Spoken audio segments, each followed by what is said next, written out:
We're here today with Kelly Straniti, the Republican candidate for mayor. Coming up, we're inside a week now before the election. And I'm Mark Chapman, and I'm here with Nancy from Nancy on Norwalk. And we're going to ask some questions. Okay.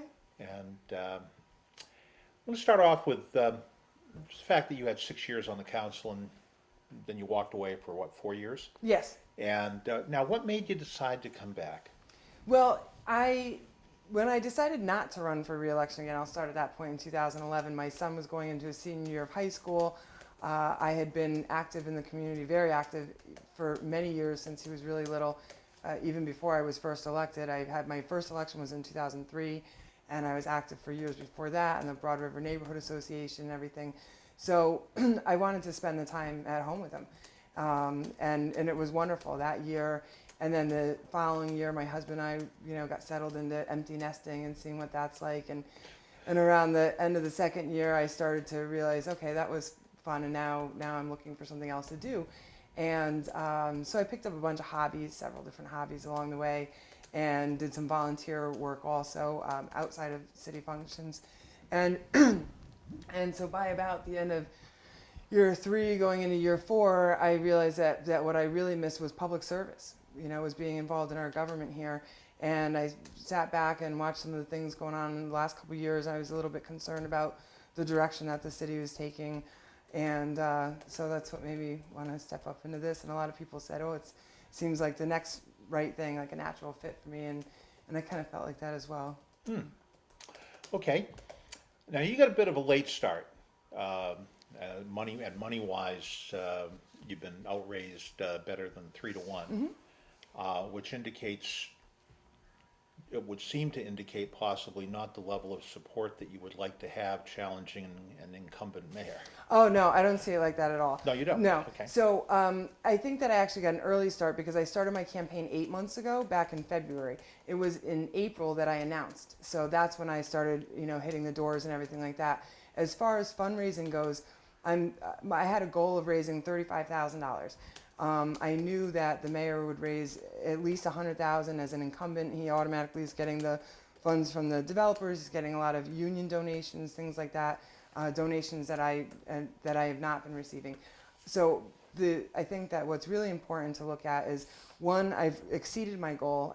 I saw you did a story. I'm not sure where my filing is, somewhere around 39,000 or something like that. No, 33 and change. No, there was an Or update 37 and change. today. 30, yeah. 37 So and somewhere around there, as of the latest filing. So I've already exceeded my goal. I took the summer months really off from fundraising. We had about 3 months where I did no fundraising efforts at all, where I really just focused on one-on-one voter contact, getting out to the doors, not just on the weekends, but several times during the week also. And I looked at past mayoral campaigns and decided how much, what is the minimum that I need to raise, and what can I expect my opponent to raise as an incumbent. So I looked at several years past mayoral elections, and that's where I came up with a $35,000. So I worked my budget from the very beginning around that amount. That's why we did things like, I decided to not have a headquarters. That's thousands of dollars that I didn't want to do. I wanted to make sure that all of my money was spent on making direct contact with the voters. I have not had professional staffers. I don't have a professional paid campaign manager. I had a couple college kids over the summer that I paid a little bit to help out with some things, but that's it. So all of the work that I've had done on my campaign has been all volunteer work. That is people that are supporting me and happy to do so. And the majority of my donations have come from individuals also, and from individuals that live in Norwalk. So I think that shows a real interest in my campaign. I'm above where I wanted to be. I'm above where I expected to be. In the beginning, I said I would be happy to raise $35,000. So I'm really pleased with my fundraising, and with what I've been doing with money too. So you put personal contact and just getting out into the community ahead of fundraising, basically. Right. Yeah. Okay. What have you learned while you've been out knocking on doors? What have you learned from the people? What have you learned just for yourself? Oh, a lot. It's been, I am so excited. With 6 days away from the election, I am just so excited. I've been reflecting the past week or so, because when I started, it was, wow, the election's in 8 months from now. And now here we are, it's 6 days. And so the past couple weeks, as it's been getting closer and closer, I've been like, wow, just looking back on everything. I've learned so much. This has been my first citywide race, and I have absolutely loved it. I've loved being able to go all over the city, not just in my district. So when I ran before, I was always in just this district in D, here, the northern section of Norwalk. But being able to get into all of the community, getting down into South Norwalk, East Norwalk, Rowayton, everywhere, it's been so amazing looking at all the different communities in Norwalk that exist, that need help, that are looking for support, things like that. It's just been amazing. And talking to people, like in the beginning, I also said part of my campaign, a big part of it's going to be a listening tour. And I was even speaking, I had a breakfast this morning with a group of ladies, and we just sat there and bounced ideas off each other. And, talking about things like bringing a flea market back to Newark. There's one, the mansion has done one every summer, but, some of us lifelong residents remember when we used to have 2 flea markets, actually, one at Broad River Lanes, which has been closed for many years, and the other bowling alley, which was Rip Van Winkle. So just talking about things like that. So I've learned about a lot of great ideas for the city. I've learned what's on people's minds, and the concerns. People have a lot of concerns, and one of the things that we were talking about this morning is the overall cleanliness of the city. Some of our entryways, it's not very welcoming. I mean, our mayor talks about spending whatever, 75,000 or something like that on branding the city, and I've been talking about, let's make the city be what we want it to be, and that what we know that Norwalk can be. And then that will be reflection to everybody in our surrounding communities, and really be a destination place, as opposed to, spending money on a new logo and a slogan for the city. I think it's more important that we get in and make the city be what we want it to be. Norwalk has a ton of potential, and I'm really excited to get in there and make some positive changes. So that's another thing I've learned, that people Okay. are looking for some change. Interesting. Okay, going to get into some of the issues now. Sure. And some of the back and forth that has happened in from the debates and things. Initially, it seemed like one of your biggest issues was stalled projects. Mm-hmm.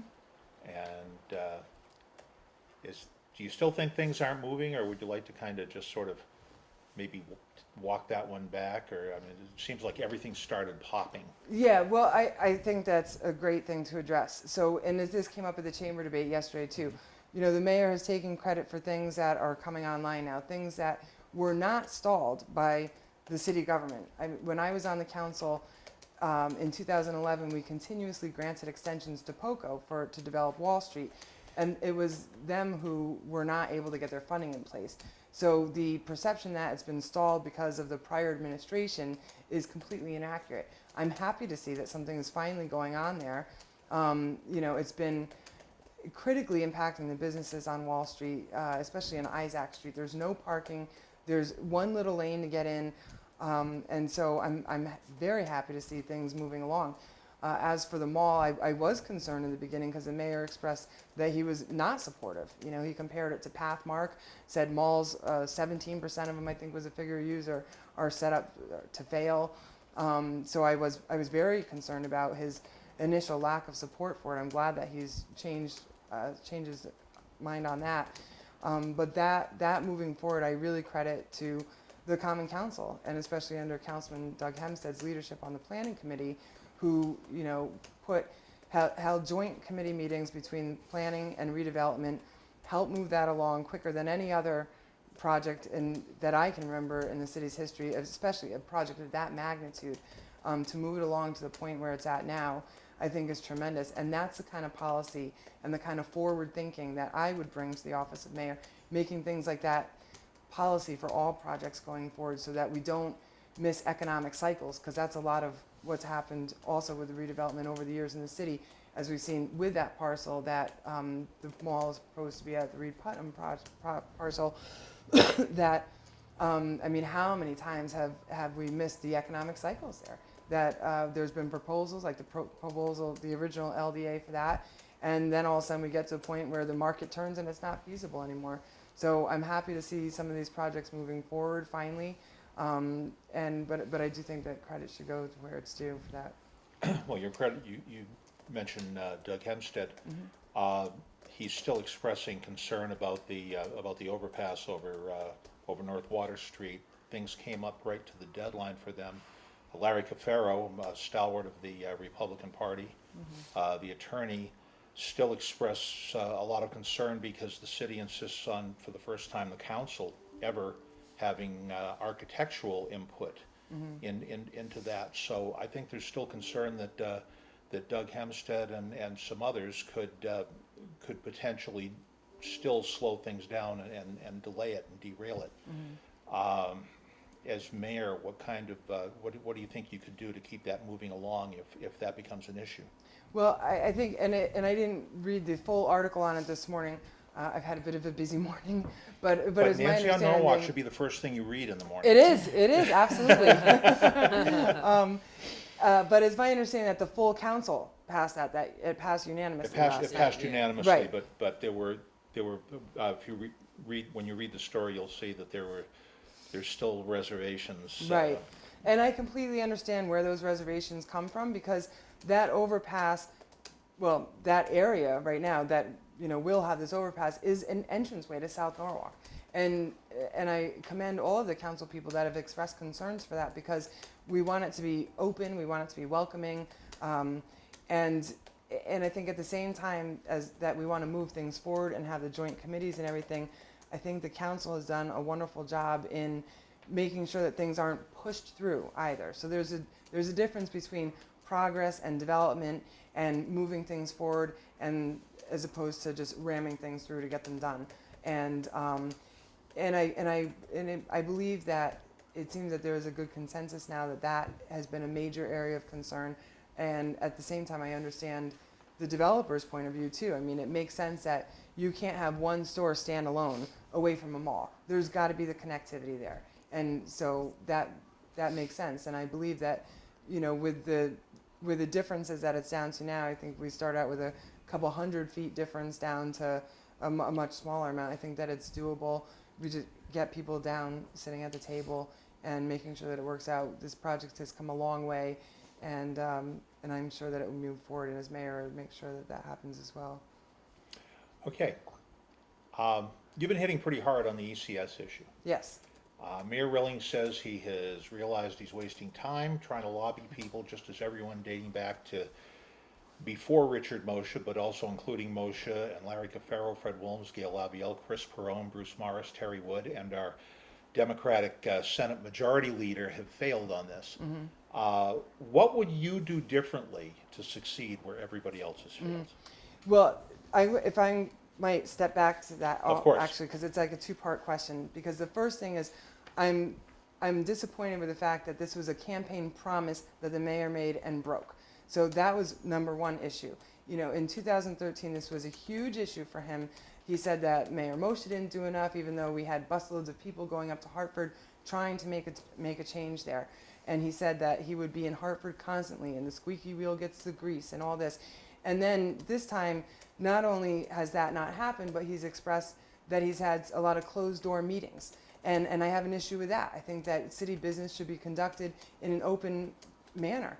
My administration would be 100% transparent. And to go along with that, it really disturbs me when I read articles in Nancy on Norwalk or in the Hour saying people are talking and saying, oh, there's press in the room, we can't say this, excuse me, don't forget there's press in the room. That's a shame. We depend on the press to make sure that everything is getting out there, that the public is informed, that people that aren't able to get out to meetings, that don't have time, but that want to be active in our community are getting the full story. And to say that things are happening behind closed doors and we can't say this or that because there's press in the room, to me is unacceptable, and my administration would not operate that way. And to go back to your initial question, what I would do is I would continue to fight. I do not believe in saying something is a challenge, we should give it up. If that was the case, I wouldn't be running for mayor now. Everybody says, well, it's been years since anybody's unseated a first-term incumbent mayor. obviously I believe in taking on challenges, and I would continue the fight. I would explore all options in changing the way that we fund these, in changing the ECS formula, whether it be, through the mayor's mentioned a lawsuit that I believe has been going on for years and years as well. But to say that something is difficult, we should give up, I disagree with that completely. I think, but I think what he was saying is finding different ways to work around the ECS to bring more funding into the schools, whatever that might be. I know that there's been some grants happening and things like that, but there seems to be this intransigence in Hartford. Right. That little cabal of primarily Democratic legislators and that are in the Hartford area. Right. That are holding this thing up, and that seem to have some sort of power that even the House long-term highly respected House Minority Leader and the current Senate Democratic Majority Leader don't seem to be able to crack. Right. So it seems to be, it does seem to be possibly that you'd have to find another way around it. And like I mentioned, I would definitely continue to explore all options, whatever those options are. I think it's unfortunate that we have a Senate Majority Leader who's not been effective in Hartford in actuating that change. And, I know that it's important for municipal leaders, especially those of a city of our size, continue to fight and say, this is not fair, this is not right. I mean, it is not right that we're lumped in with all the wealthier towns around us. We are a completely different and unique city, and we need to continue going at this from every different angle. But to give up and say, well, that was tough, we're not going to change it, let's walk away from it. I have not heard from the residents of Norwalk that that's what they want to do on that issue. You started to address this, and this was going to be one of my last questions. And it's a favorite topic of ours. It was kind of a self-serving question. And when candidate Rilling, one of his major themes was transparency. It was civility and transparency. I think he's pretty much succeeded in a lot of areas with civility. Do you think he's run a transparent administration? No, not at all. And I think that part of it is, a perfect example is, like I just mentioned, people in public meetings saying, we can't say this, we can't say that, unless something is truly a legal, sensitive nature that should be in executive session. I think that the press should be open to everything and be able to hear things. I think that one of the ways that there's also a lack of transparency in his administration is with these task force. I think it's so unfortunate because we do have members of the community, hardworking members of the community, who have stepped up to the plate and agreed to serve on these task force, and I believe with all their hearts they're truly trying to effectuate change. But it's frustrating when people can't find out when the meetings are. It's not, the agendas aren't listed on the website, the minutes aren't listed on the website. Some of them are, some of them aren't. Some of the minutes that are on there, I've read through all of them actually that I've been able to find, all of the agendas, all of the minutes, and some of the minutes don't even say, they don't even list who was there, they don't list the date. I mean, that is not transparent government. I've asked somebody at a door, asked me, when is one of these task force meetings? They asked about one in particular. And I said, I don't know, I can't tell you, but give me your phone number. I'll go look it up on the website when I get back home, and I'll let you know. And I couldn't find it. And I had to call her and say, I'm sorry, I have no idea when they're meeting, That's not the way that city government should be operating. We have a lot of hardworking people that want to be involved, but this should be accessible to everybody. And our website, I know you didn't ask about that, but that's another thing. I was going to. Oh, okay, good. Technology is not just a website, but a website is important. We need to be. We kind of know that. Yes. I think that as a city, we are still not meeting 21st century standards in so many ways, in the fact that we have records in City Hall that are literally in a basement, that have to get pulled from files in basements. That takes 2 weeks to do. If people want to say they want to renovate their house or something, or just do some minor project, and they need to get a record pulled, they have to wait 2 weeks for that. That's ridiculous. I think that we should be able to, all public information should be on the website, on computers in City Hall that anybody can pull up. Obviously not sensitive information, not birth certificates, but all public information should be there.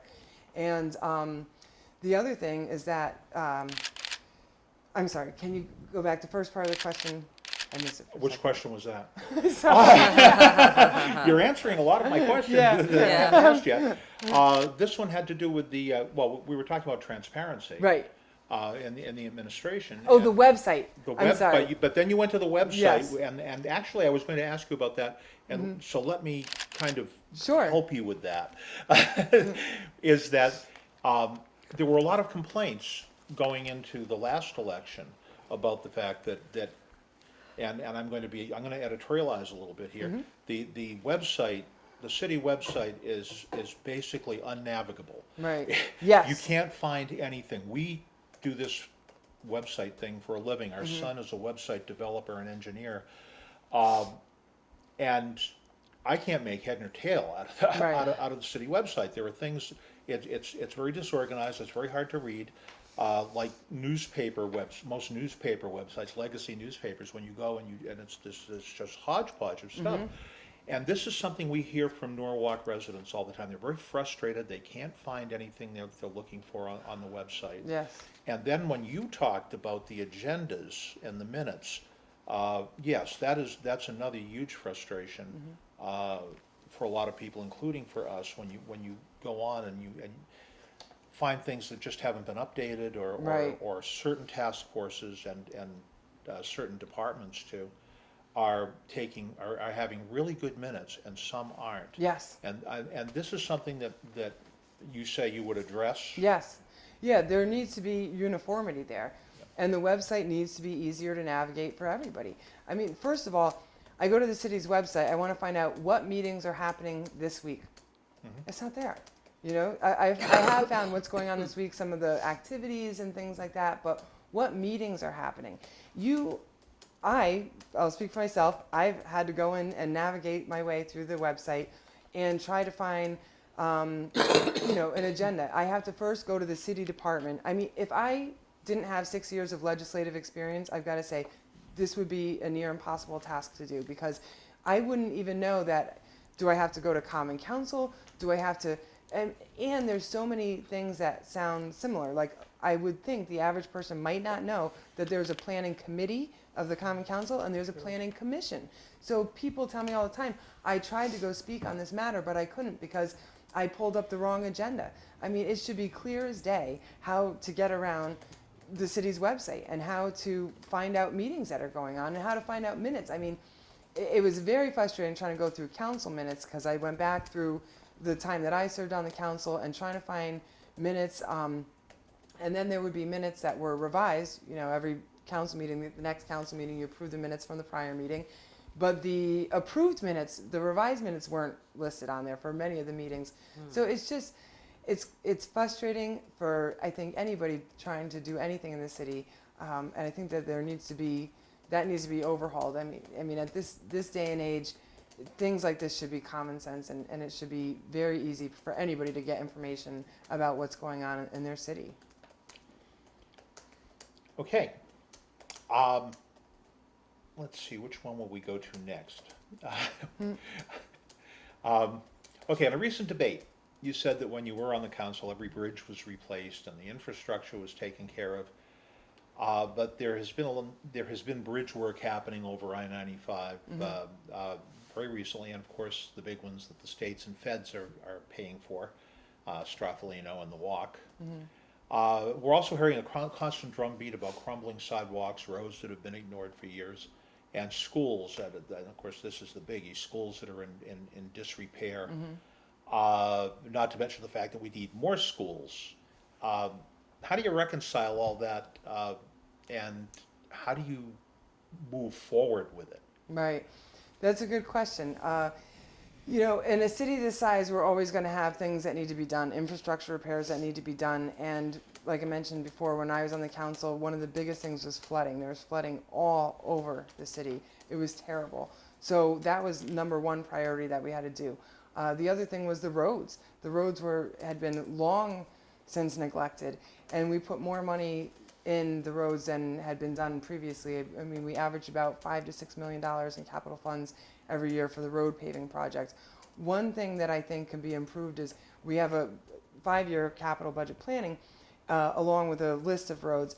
But I think that we need to have that list updated more often. Roads deteriorate because of different things, whether it be weather, wear and tear. Maybe the road has been higher traveled than anticipated, but that list needs to be looked at more frequently and needs to be updated. And as far as the schools, I know we had fixed a lot of. There was still, I think, some leaky roof issues, I think, when I first got on the council, and some major school renovation projects. But as far as the overcrowding, it's a shame that we're in this place where we're treating everything as a crisis. The city shouldn't have to operate in crisis mode. If there's long-term planning and long-term vision for the city, which is what I plan to bring to the office, then these kind of things won't come up. There will always have issues. We'll always have, capital improvements that need to be done. But my concern is with the school overcrowding now, it's at the elementary level. But if we look out in a few years, what's going to happen with our middle schools? Are we going to have the same problem then? And then another couple years in our high schools. So I'm really excited to see this facilities utilization study come out and start from there. I think that we have schools that that we might not necessarily need to build a whole new school. We might be able to renovate a building, one of our city buildings or one of our old schools or something like that, and address that issue, and not just in the temporary, address it long term. I mean, we've been dealing with module classrooms, and it shouldn't have to be like that. Our children, our teachers, our parents all deserve to have, good, safe, comfortable schools to attend. Obviously, the council gets asked sometimes Board of Education questions. Mm-hmm. As mayor, you are actually a part and can be more a part of what is going on the Board of Education.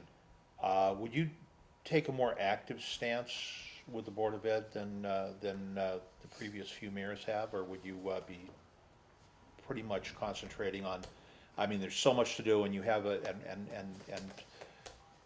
there has been a strong chairman there the last few years. Mm-hmm. But would you try to be more involved in the Board of Ed issues? Yeah, I think that, a city is only as good as its school system.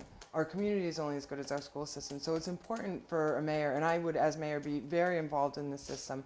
I do, having said that, though, I don't want to be a micromanager, and I won't micromanage. And we are very lucky now with a strong chairman of the board with Mike Lyons. I hope that he gets reelected. He's done a great job moving things forward.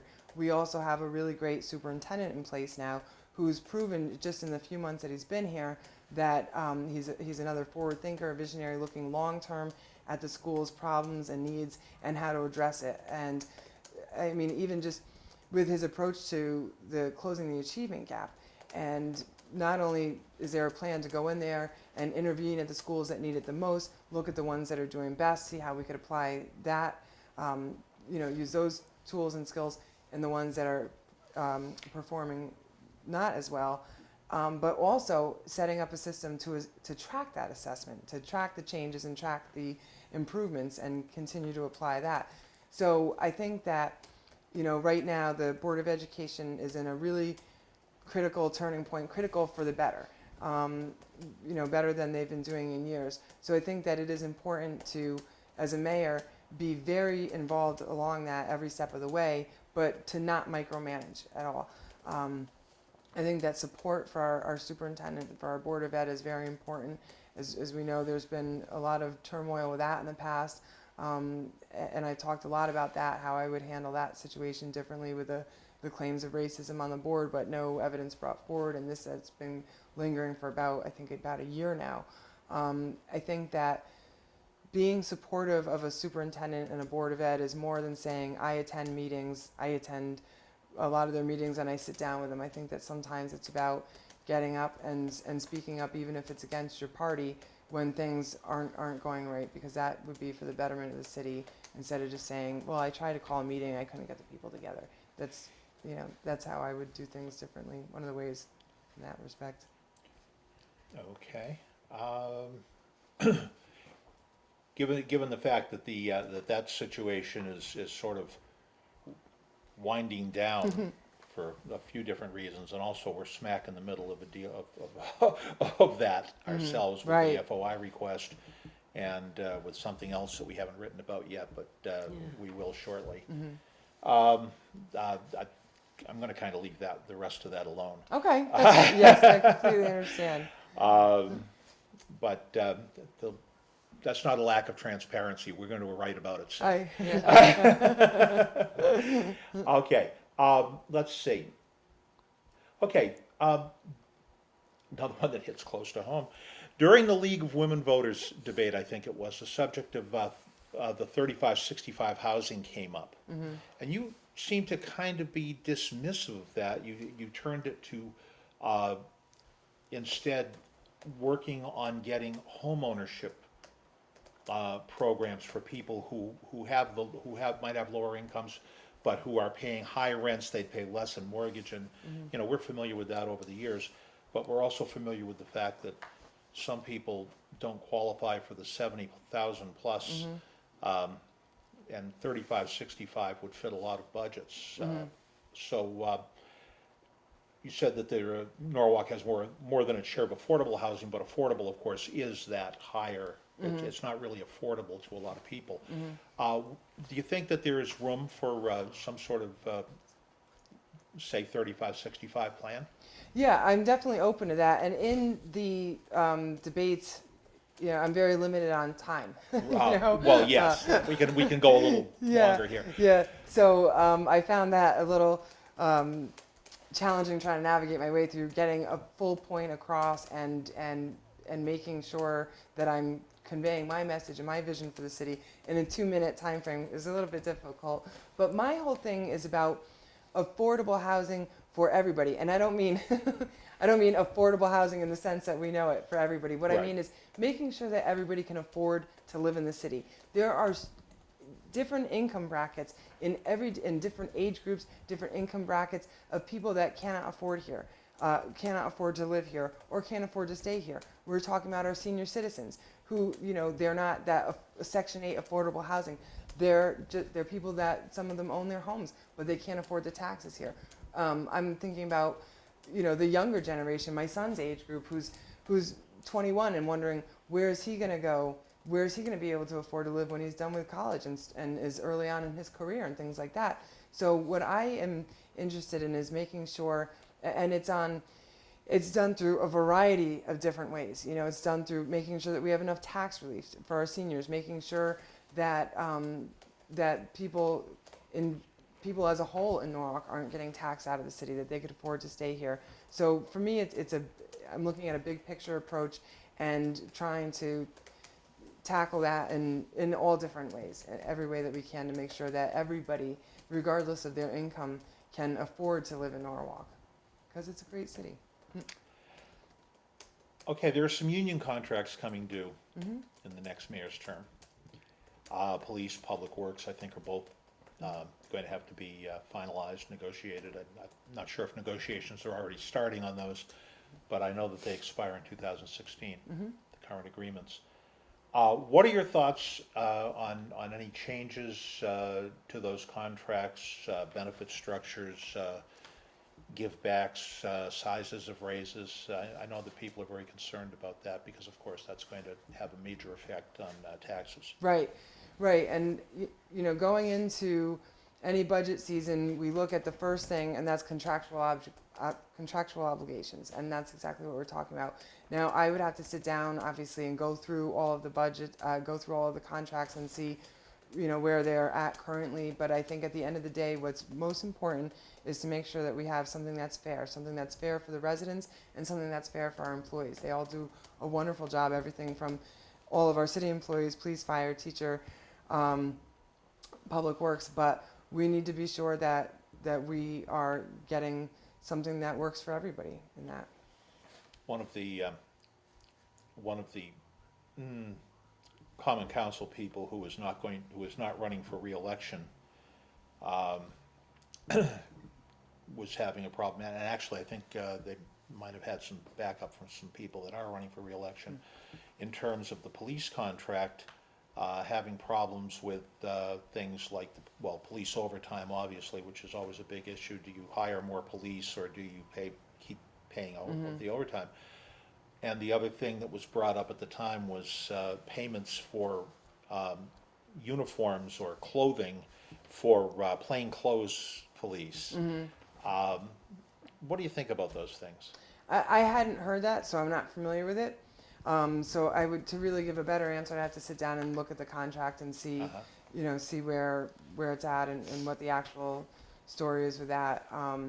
But I mean, like I said, at the end of the day, it's really about what's getting a deal that's fair for everybody. Okay. And we're going to sort of cut to the chase and see what kind of vision you have here. In a Kelly Straniti administration, what can Norwalk expect to see in the first 100 days? Oh, in the first 100 days, okay.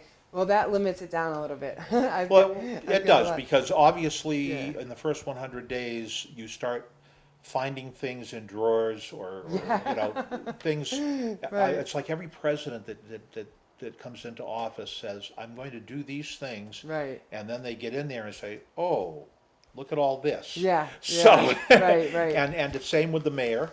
And you kind of get distracted, but you come in and hit the ground running with a Right. plan. What is your plan? Yeah, well, within the first 100 days, I want to keep it realistic, and I plan for, first and foremost, to expand senior tax relief and look at that program. I mean, I'm very familiar with it, but what I mean is look at it and see how we can expand it, both in the eligibility requirements and income limits and the amount of tax relief that's being offered. And that would be number one. I also think, we talked about transparency and everything. The other thing I would do is work to set up the public policy outreach panel. I've talked to the Coalition Norwalk Neighborhood Associations. I know that they're working on a draft for that. I'm very excited to see that. I've seen the preliminary research that they've done on it. I think it's something that would benefit Norwalk as a whole. Everybody, people that are looking to do business in Norwalk, developers, Norwalk residents, the city. So that would be a top priority, and that is going to promote transparency and public engagement also. The other thing would be to sit down with Dr. Adamowski. I believe it would be around that time, sometime, I think November, December, that the facilities utilization study is set to come out.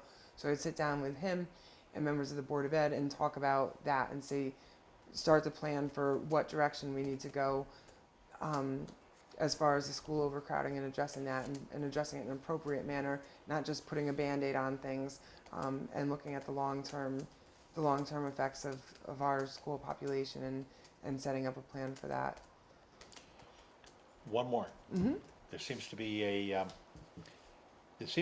universal, almost universal, if you include Rich Bonenfant, feeling that the charter needs to be revisited. That was a biggie going into the last mayoral election. Yes. For various reasons, it fell apart. There was a lot of concern that, well, if you open it, how do you limit it?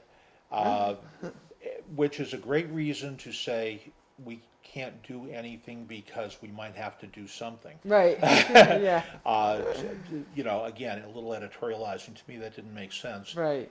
If that's always going to be a fear, you're never going to do Absolutely. anything with it. Do you feel it's important to get that open and to revisit these issues?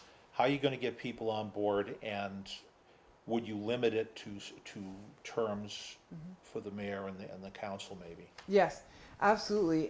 One, I do think that it is a priority. Two, I think it's another campaign promise that Mayor Rilling made and did not deliver on. He said that he would have a charter revision commission formed within 6 months of taking office. That obviously has not happened, and he did not make a case to the council. I plan to be able to make a case to the council and encourage them to form the commission. I think that it's really important that, this is not a new issue. This goes way back to when I served on the council in 2008, I believe it was. We almost had one formed. It was short a couple of votes. I think that it's really important for a lot of reasons, to expand the term of not just the mayor, but all of the council, I think that our entire municipal cycle needs to be moved to a 4-year cycle. You know, with voter turnout as low as it is, there's no way we're going to get people to come out just for a council race. So I would envision moving the Board of Ed also to, they are every 4 years now, but it's staggered. So I would have them just, you know, run right along with the mayor and the council's term. I think that there's a lot of benefit to it. For residents, it would save us some money. We wouldn't have to put on an election every 2 years. And I know that it's something that the business community is very, very much in favor of. And here's a perfect example of why it's good and the concerns that happen. You know, with Sono collection, people are really concerned, and some people wanted to, I think, try to push it through, whether it was ready or not. You know, and I am very much in favor of it. I think that the progress that's been made on it with the negotiations has been wonderful, but I was getting a little concerned that people just wanted to get this done before the election, and because who knows what's going to happen next year. And I understand that. It makes sense. You don't want to have to start from the drawing board with a whole new council, a whole new mayor. But at the same time, I think that it's important that things are done properly. So that's just one example of how a 4-year term would benefit. And I think the difference again is to make the case to the council, which I believe that I would be able to do. And I would make sure that people come in, that the Chamber of Commerce comes in. I know they've been very supportive of it and speaks to people about it.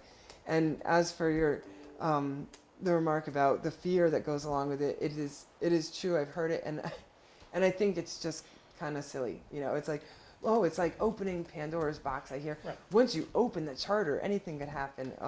Yes, we hear that a lot. Yeah, and to me, the snakes are coming out. And exactly. It's very mysterious. And, it's really funny. I sat on a charter revision commission years ago under former Mayor Alex Knopp, and it was a wonderful experience. I mean, you form the commission and you give it a direction.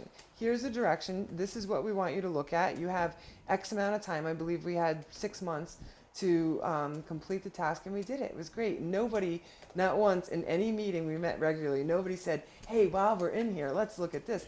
That's not what you're assigned to do. It's up to the council to give the direction on what they want the commission to do.